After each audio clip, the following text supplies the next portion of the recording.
ইনষ্টাগ্ৰামত video' story দিয়াৰ আগতে কোৱা টেকনিকেল ছেটিংবোৰৰ কথা ভিডিঅ'টো বহুত পাব, কিন্তু এই ছেটিংটো খুবেই জৰুৰী। এই ছেটিংটো কিন্তু সেইসকল ব্যক্তিৰ কাৰণে ইলিজিবল হয় যিবিলাকে মানে নিজৰ ষ্টৰিটো ৰেগুলাৰলি দি থাকে, নিজৰ ষ্টৰি নিজে কি কৰিছে কি কৰা নাই।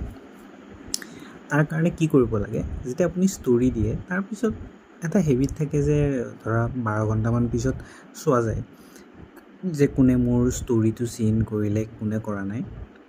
তেতিয়া আমি এখন লিষ্ট দেখোঁ। লিষ্ট দেখিলে আমি তাতে বহুত মানুহ দেখা পাওঁ, অচিনাকি মানুহ দেখিম, বহুত চিনাকি মানুহ দেখিম, বহুত নিজৰ মানুহ দেখিম। আপুনি তেতিয়া একদম মন দি ভাবিব, মনে আপোনাক আৰু ব্ৰেইনৰ এনালাইচিছে কিছুমান মানুহ এনেকুৱা আইডেণ্টিফাই কৰি দিব যে এই মানুহটো কুচুতীয়া হয়, এই মানুহটোৱে মোক ভাল পোৱা নাই, এই মানুহটোৱে এই ষ্টৰিটো দিওঁতে বা মোৰ এই ভাল হোৱাটো ভাল পোৱা নাই। সেইটো আপোনাৰ ব্ৰেইন আৰু মনে কয়।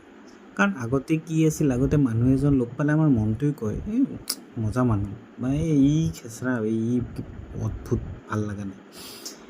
কিন্তু আজিকালি ডিজিটেল, তো ইয়াতে যিখিনি নিজৰ আপোনখিনি থাকে, আপোন মানে যিখিনি চিনাকি থাকে, ক্ল'জ বা অলপ চিনাকি হয়, ভাল চিনাকি হয়, সেইখিনিৰ পৰা যদি সেইটো ভাইব পাইছে ন কোনোবাৰ পৰা, তেতিয়াহ'লে এটাই কথা, কিক দেম আউট।